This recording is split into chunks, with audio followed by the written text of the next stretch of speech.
Hello guys, आज हम बनाने जा रहे हैं रॉकेट बुराटा सैलेड।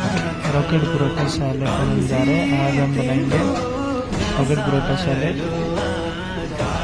वीडियो अंतिम समय लगे लाइक कमेंट शेयर और सब्सक्राइब करना चाहिए। फर्स्टमा चाहिँ आयो चाहिँ हाम्रो बुराटा है, यो चाहिँ टपिङ मेनुमा छ। अब हामी हाल्छौँ यसमा जति पनि हालेको चाहिँ टपिङहरू। यो आयो चाहिँ सस्लिक भिनेगर हालेको छ, यहाँ चाहिँ सस्लिक भिनेगर।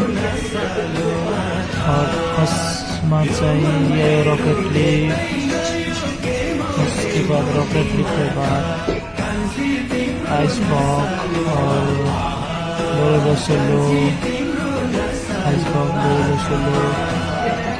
उसके बाद एकैछिन सैलेड राम्रो हेरेपछि सैलेड हेरिसकेपछि पछि ग्रीन ब्लैक अंगूर, ग्रीन अंगूर और रेड अंगूर और चेरी टमाटो ठ्याक्क मिक्स गरेर